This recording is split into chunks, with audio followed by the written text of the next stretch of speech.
Hello' students, কি খবৰ সকলোৰে? আশা কৰোঁ সকলোৰে ভাল। তোমালোকে চাই আছা অধ্যয়ন জন আছাম ইউটিউব চেনেল। আৰু আজি আমি কথা পাতিম ক্লাছ 7ৰ ইংৰাজী পাঠ্যপুথিৰ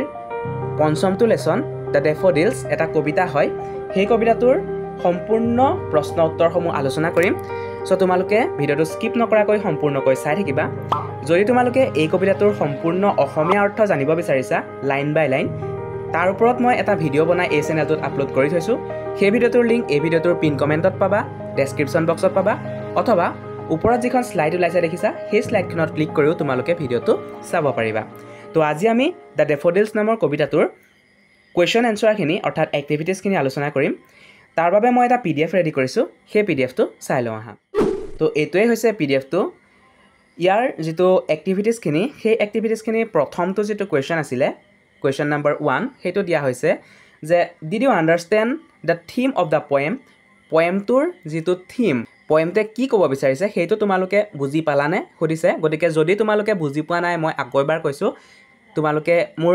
এক্সপ্লেনেশ্যন ভিডিঅ'টো চাই ল'বা, খুব সুন্দৰকৈ বুজাই থোৱা আছে। সেই ভিডিঅ'টো চালে তোমালোকে এই কবিতাটোৰ সম্পূৰ্ণ অসমীয়া অৰ্থ জানিব পাৰিবা। তো ফাৰ্ষ্ট কুৱেশ্যনটো যিটো আছে ইয়াতে দিয়া হৈছে discuss with your teacher the following question orally, then write the answer in your exercise book. প্ৰথমতে কি কৰিবলৈ কৈছে, তোমাৰ শিক্ষকৰ লগত, তোমাৰ ছাৰ আৰু মিছৰ লগত কি কৰিবলৈ কৈছে, কুৱেশ্যন এনচাৰখিনি আলোচনা কৰিবলৈ কৈছে। তাৰপাছত তোমালোকক এক্সাৰচাইজ বুকখনত লিখিবলৈ কৈছে। ইয়াত যিটো ফাৰ্ষ্ট কুৱেশ্যন আছে, ইয়াত কি দিছে চোৱা, read the first stanza then find the answer to the following question with what does the William Wordsworth compare himself. William Wordsworth হৈছে কবিতাটোৰ কবি। উইলিয়াম ৱৰ্ডছৱৰ্থে মানে নিজকে কিহৰ লগত কম্পেয়াৰ কৰিছে, নিজকে কিহৰ লগত তুলনা কৰিছে। প্ৰথম ষ্টেঞ্জাটো, কবিতাটোৰ প্ৰথম যিটো পংক্তি, সেই পংক্তিটো পঢ়ি চাবলৈ কৈছে আৰু ইয়াৰ এনচাৰ দিবলৈ কৈছে। তো ইয়াৰ এনচাৰটো কি হ'ব, in the first stanza the poet William Wordsworth compare himself with the lonely cloud. কিহৰ লগত তুলনা কৰিছে? অকলশৰীয়া ডাৱৰ বা মেঘৰ লগত তুলনা কৰিছে। নেক্সট কুৱেশ্যনটো চাওঁ আহা। Question number B, read the second stanza, দ্বিতীয়টো পংক্তি পঢ়িবলৈ কৈছে। Now find out the following with what Wordsworth compare daffodils. Daffodils মানে এপাহ ফুলৰ নাম হয়, ডেফোডিলছ কবিতাটোৰ নামেই। গতিকে ডেফোডিলছ এপাহ ফুলৰ ওপৰতেই কি কৰিছে, কবিয়ে কবিতাটো ৰচনা কৰিছে। গতিকে ৱৰ্ডছৱৰ্থে ডেফোডিলছ ফুলপাহক কিহৰ লগত তুলনা কৰিছে সেইটো সুধিছে, আৰু ইয়াৰ উত্তৰটো ক'ত আছে, দ্বিতীয়টো পংক্তিত আছে। তো ইয়াৰ এনচাৰটো হ'ব, in the second stanza Wordsworth compare the daffodils with the stars, মানে তৰাৰ লগত কম্পেয়াৰ কৰিছে। Question number C, read and recite the third stanza. কবিতাটোৰ তৃতীয়টো পংক্তি পঢ়িবলৈ কৈছে আৰু আবৃত্তি কৰিবলৈ কৈছে। Now find out what Wordsworth means by jocund company from the option below. ইয়াত 3টা অপশ্যন দিছে, ইয়াৰ ভিতৰত জোকান কোম্পানী বুলি কোনটো অপশ্যনক বুজাইছে, মানে কোনটো অপশ্যন শুদ্ধ হ'ব। জোকান কোম্পানী মানে কোনটোক বুজোৱা হৈছে, happy and cheerful, talkative, quiet and sad. তো ইয়াৰ এনচাৰটো হ'ব হেপী এণ্ড চিয়াৰফুল। ইয়াতে দেখিছাই কি আছে, happy and cheerful. Question number D, read and recite the lines. তলৰ যিকেইটা লাইনছ দিছে কবিতাৰ পৰাই দিছে, তাৰ পৰা পঢ়িবলৈ কৈছে আৰু আবৃত্তি কৰিবলৈ কৈছে। কবিতাটোৰ কি দিছে লাইনটো, I gazed and gazed but little thought what wealth does show' to me had brought. তো ইয়াৰ যিটো ৱেল্থ, ৱেল্থ শব্দটোৱে কি বুজাইছে সেইটোৱে সুধিছে। What does the poet mean by the word wealth. Wealth শব্দটোৱে কি বুজাইছে, why does he use the word here. সেই শব্দটো ইয়াত কিয় প্ৰয়োগ কৰিছে সেইটো সুধিছে। তো ইয়াৰ এনচাৰটো হ'ব, here wealth refers to peace and joy. শান্তি আৰু কি কৈছে, জয়, আনন্দ। শান্তি আৰু আনন্দক বুজাবলৈ ৱেল্থ শব্দটো ব্যৱহাৰ কৰিছে। কুৱেশ্যন নম্বৰ ই, ইয়াত কি দিছে, read the last stanza of the poem and find out the following information. একেবাৰে কবিতাটোৰ শেষৰটো পংক্তি পঢ়িবলৈ কৈছে আৰু এটা ইনফৰ্মেশ্যন কি কৰিবলৈ কৈছে, বিচাৰিবলৈ কৈছে। What happen two the poem, what happen to the poet when he lies on his couch in a sad and thoughtful mood। মানে দুখ মনেৰে আৰু থটফুল মুডত যেতিয়া কবিয়ে কোচখনত শুই পৰে, তেতিয়া কেনেকুৱা ধৰণৰ মানে তেওঁৰ ফিলিংছ আহে বা হোৱাট হেপেন্স, তেতিয়া কি হয়। তো ইয়াৰ এনচাৰটো হ'ব, even in a sad and reflective mood he recalls the daffodils and feels renewed joy. Though he no longer sees them physically, their memory fills him with pleasure। মানে যদিও তেওঁ দুখ মনেৰে থাকে, কিন্তু কি কৰে, তেওঁৰ যিখিনি ডেফোডিলছ দেখিছিলে সেই ডেফোডিলছখিনি ৰিকল কৰে, মানে মনত পেলায়। এণ্ড ফিলছ ৰিনিউড জয়, মানে আনন্দৰে উপচি পৰে। তো ইয়াৰ এনচাৰটো এইটোৱেই হ'ব। নেক্সট কুৱেশ্যনটো চাওঁ আহা 2 নম্বৰ কুৱেশ্যনটো কি দিছে choose the correct option in each of the following question প্ৰত্যেকটো কুৱেশ্যনৰে প্ৰত্যেকটো প্ৰশ্নৰে চাৰিটা অপশ্যন দিছে তাৰ পৰা শুদ্ধ অপশ্যনটো বাছিবলৈ কৈছে the poet compare himself to কবিয়ে নিজকে কিহৰ লগত কম্পেয়াৰ কৰিছে the piece of lonely cloud a host of golden daffodils a lake the trees ইয়াৰ এনচাৰটো হ'ব a piece of lonely cloud next কুৱেশ্যনটো হৈছে while wandering alone the poet saw ইয়াত অপশ্যন কেইটা দিছে a crowd of people clouds floating over vales and hills a host of golden daffodils a lake মানে কি কৈছে পয়েটে কি দেখিছিল যেতিয়া কবিজনে অকলশৰীয়াকৈ ইফালৰ পৰা সিফালৈ ঘূৰি ফুৰিছিল তেতিয়া কবিয়ে কি দেখিছিল তো ইয়াৰ এনচাৰটো হ'ব a host of golden daffodils next কুৱেশ্যনটো চাওঁ হা ইয়াতে দিছে the poet compared the daffodils to কবিয়ে ডেফোডিলছ মানে ডেফোডিলছ ফুলবোৰক কিহৰ লগত কম্পেয়াৰ কৰিছে এ লনলি ক্লাউড তো ইয়াত দুটা অপশ্যন একেলগে বহি গ'ল the stars in the milky way এ বে মানে কিহৰ লগত তুলনা কৰিছে ইয়াৰ এনচাৰটো হ'ব the stars in the milky way হাতীপতিত থকা তৰাবোৰৰ সৈতে কবিয়ে ডেফোডিলছ ফুলবোৰক কম্পেয়াৰ কৰিছে কুৱেশ্যন নম্বৰ ডিটো হৈছে the jocund company refer to is the company of jocund company মানে কিহক বুজাইছে the daffodils the sparkling waves of the lake the dancing daffodils the waves of the lake the stars on the milky way তো ইয়াৰ এনচাৰটো হ'ব the dancing daffodils and the waves the lake number কুৱেশ্যনটো হৈছে the inward eye of the poet is the poet's ইয়াৰ option কেইটা দিছে vacant mood thoughtful mood imagination bliss of solitude তো ইয়াৰ এনচাৰটো হ'ব ইমেজিনেশ্যন মানে ইনৱাৰ্ড আই মানে কাক বুজাইছে কবিয়ে ইনৱাৰ্ড আই মানে কি বুজাইছে ইমেজিনেশ্যন কবিৰ নিজৰ কল্পনাক বুজাইছে মানে নিজৰ মনটোকে কবিয়ে ইনৱাৰ্ড আই বুলি বুজাব বিচাৰিছে 3 নম্বৰ কুৱেশ্যনটো কি দিছে চোৱা read the poem and match the following তো ইয়াতে তোমালোকে যদি কিতাপখন যদি চোৱা এক মিনিট ইয়াত কিতাপখন যদি চোৱা তেতিয়া ইয়াত কি দিছে কুৱেশ্যনটো এইটো দেখিছেনে 3 নম্বৰ কুৱেশ্যনটো ইয়াত 3 নম্বৰ কুৱেশ্যনটো তোমালোকে যদি চোৱা তেতিয়া ইয়াত কি কৈছে দুটা দেখিছা ইয়াতে আছে এটা আৰু ইয়াতে কলম এটা আছে দুইটা কলম তোমালোকক মিলাবলৈ দিছে তো দ্য ৱেভছ মানে কিহৰ লগত মিলিব দ্য ৱেভছ মানে হৈছে ডান্স বিচাইড ডেফোডিলছ দ্য পয়েট এইটো কোনটোৰ লগত মিলিব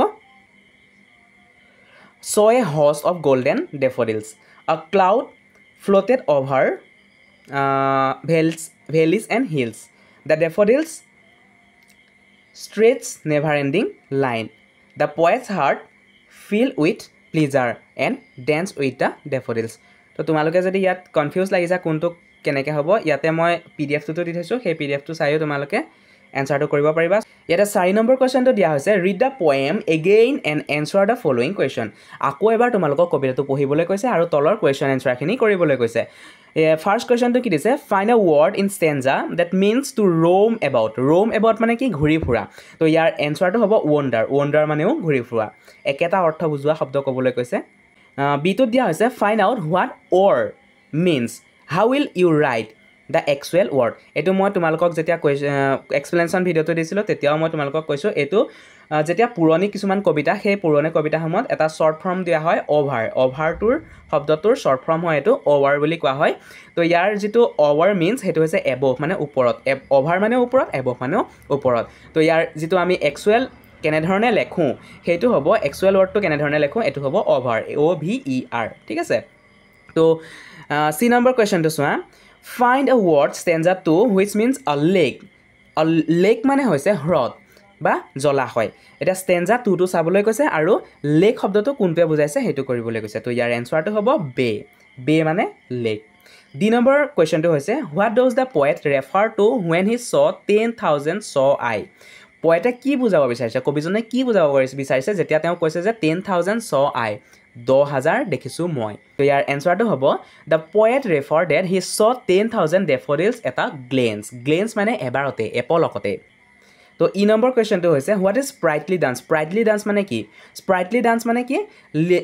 লিভলি with full of energy here the daffodils are dancing with joy and happiness মানে ফুল অফ এনাৰ্জি সম্পূৰ্ণ শক্তিৰে সম্পূৰ্ণ এনাৰ্জিৰে যেতিয়া তোমালোকে আনন্দ কৰা কিবা এটা ভাল লগা কামত তোমালোকে যেতিয়া জঁপিওৱা হয়তো হৈছে স্প্ৰাইটলি ডান্স তো ডেফোডিলছবোৰে আনন্দৰে কি কৰিছিলে তেনেধৰণে ডান্স কৰিছিলে নেক্সট কুৱেশ্যনটো কি কৈছে give another words each for glee and jocund glee আৰু জকাণ্ডৰ যিকেইটা শব্দ তাৰ বেলেগ শব্দ তোমালোকক ক'বলৈ কৈছে তো ইয়াৰ এনচাৰটো হ'ব গ্লি মানে জয় জকান মানে চিয়াৰফুল জি নম্বৰ কুৱেশ্যনটো হৈছে what is outdid in outdid the sparkling waves outdid the sparkling waves বুলি কবিতাটোত আছে ইয়াত আউটডিড মানে কি বুজাইছে outdid means the daffodils are looking more beautiful than the sparkling waves waves মানে হৈছে ঢৌ যিটো হ্ৰদ আছিলে সেই হ্ৰদৰ পানীখিনিতকৈও কি আছিলে ডেফোডিলছৰ যিটো স্পাৰ্কিং আছিলে ডেফোডিলছৰ যিটো জিলিকনি আছিলে সেই জিলিকনিটো যি হ্ৰদৰ পানীখিনিতকৈও বা হ্ৰদৰ ঢৌখিনিতকৈও ধুনীয়া আছিল সেইটো বুজাইছে give the opposite of the following words opposite word দিবলৈ কৈছে ভেকেণ্টৰ হ'ব ফুল ভেকেণ্ট মানে খালী ফুল মানে সম্পূৰ্ণ প্লিজাৰ মানে হৈছে যিটো তোমালোকৰ আনন্দ সেইটো পেইন মানে হৈছে দুখ তো vacant full pleasure pain bliss misery next কুৱেশ্যনটো দিয়া হৈছে 6 নম্বৰটোত কৈছে let us go back to the poem once more and note the following still dancing mood breeze এই ইয়াতে কিছুমান শব্দ দি দিছে দেখিছা ষ্টিল ডান্সিং মুড ব্ৰিজ তোমালোকক কবিতাটোলৈ আকৌ ঘূৰি যাবলৈ কৈছে আৰু কি কৰিবলৈ কৈছে তলত দিয়া যিখিনি এইটো ফিল আপ কৰিবলৈ কৈছে ৰাইমিং ৱৰ্ড তোমালোকে সকলোৱে জানা মানে একে ধৰণৰ উচ্চাৰণ হোৱা শব্দবোৰ তো ইয়াতে দি দিছে চাইনিং শব্দটোৰ লগত তোমালোকে কোনটো মিলিব নিজে কোৱাচোন ডান্সিংটো মিলিব তোমালোকে জানাই এইটো তো ইয়াতে ট্ৰিজটোৰ লগত কোনটো মিলিব ব্ৰিজ মিলিব তাৰপাছত হিলৰ লগত কোনটো মিলিব ষ্টিল মিলিব ৰুডৰ লগত কোনটো মিলিব মুড মিলিব তো এনেকৈ তোমালোকক কি কৰিবলৈ কৈছে ৰাইমিং ৱৰ্ড ইয়াত ভৰাবলৈ কৈছে এইখিনি নিশ্চয়কৈ তোমালোকেই ফিল আপ কৰিব লাগে ৰাইমিং ৱৰ্ড আগৰ পৰাই তোমালোকে জানি আহিছা নহয় জানো তথাপিও মই তোমালোকক দি দিছোঁ तो एक तो लाइक बनता है यार नेक्स्ट क्वेश्चन तो चाওঁ हाँ rewrite the following poetic lines in every day English तो आमी जेनेকৈ কথা কওঁ তেনেকুৱা ধৰণে লিখিবলৈ কৈছে পোয়েট্ৰি লাইনত লিখিবলৈ মানা কৰিছে পোয়েট্ৰি লাইনখিনি পঢ়িবলৈ কৈছে আৰু আমি যেনে ধৰণে কথা কওঁ ঠিক তেনে ধৰণে লিখিবলৈ কৈছে এটা ফাৰ্স্ট যেটো সেন্টেন্স আছে ইয়াত কি কৈছে 10,000 saw I at a glance এটো যেটো আমি কথা কোৱাৰ ধৰণে হ'ব I saw 10,000 at a glance for oft মানে often শব্দটোৰ যেটো short form হেতু হৈছে oft for oft when on my course die in vacant or in pensive mood তো ইয়াৰ যেটো কথা কোৱাৰ ধৰণে হ'ব for often when I lie on my course in vacant or pensive mood 3 নম্বৰৰ সেন্টেন্সটো হৈছে then my heart with pleasure feels তো ইয়াৰ এনসাৰটো কি হ'ব then my heart with pleasure feels তো একে ধৰণে হ'ব একে ধৰণে এটো লিখি দিলে হ'ব বি তো কি কৈছে এনেকুৱা দুটা শব্দ লিখিবলৈ কৈছে যেটো কবিতাতে ব্যৱহাৰ হয় আমি আমাৰ যেটো পেৰাগ্ৰাফ বা প্ৰজত আমি ব্যৱহাৰ কৰিব নোৱাৰো এটো শব্দটো হ'ব জকান এণ্ড স্প্ৰাইটলি তো ইয়াতে দুটা সেন্টেন্স বনাবলৈ কৈছে তোমালোকলৈ এৰিলো এটো সেন্টেন্স সকলোখিনি যদি ময়ে কৰি দিও তোমালোকেনো কি কৰিবা নহয় জানো তো ইয়াতে তোমালোকে জকান আৰু স্প্ৰাইটলি দুইটা শব্দৰ অৰ্থ তোমালোকে জানাই তো ইয়াৰ ওপৰত তোমালোকে দুটা বাক্য বনাবা বনাই পেলাই কমেন্টত জনোৱাচোন তোমালোকে কিমানে পাৰা ময়ো চাও যদি এই শব্দ দুটাৰ অৰ্থ নাজানা তো আছে এক্সপ্লেনেশন ভিডিও সেই ভিডিওটো চাই লবা ঠিক আছে লগতে চেনেলটো সাবস্ক্ৰাইব কৰি লবা আৰু কাষতে যেটো বেল আইকন আছে সেই বেল আইকনটো অন কৰিবলৈ নাপাহৰিবা কাৰণ এই চেনেলটোত এনেকুৱা ধৰণৰ ভিডিও ৰেগুলাৰলি আপলোড হৈ থাকে ৰেগুলাৰলি মানে এটা সপ্তাহত দুটা দিন মঙ্গলবাৰ আৰু বৃহস্পতিবাৰে তোমালোকে ভিডিও পাই যাবা ঠিক আছে তো সি নম্বৰ কোৱেশ্চনটো চোৱা ইলাস্ট্ৰেট the ডিফাৰেন্সেস in meaning between gaze and stare by writing in a sentence using is তো ইয়াতে কি কৈছে gaze আৰু stare যেটো দুটা শব্দ আছে সেই দুটা শব্দৰ ডিফাৰেন্সটো ক'বলৈ কৈছে gaze মানে কি means looking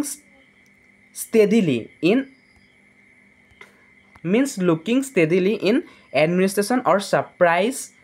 আৰু stare মানে হৈছে means looking fixedly with eyes wide open তো ফটাফট 8 নম্বৰ কোৱেশ্চনটো চাওঁ হা তো কবিতাটোৰ এটা পংক্তি দিছে ইয়াতে কিছুমান প্ৰত্যেকটো লাইনতে এটা শব্দ ভুল কৰিছে তোমালোকে কবিতাটো পঢ়িবা বা পংক্তিটো পঢ়িবা তাৰ পিছত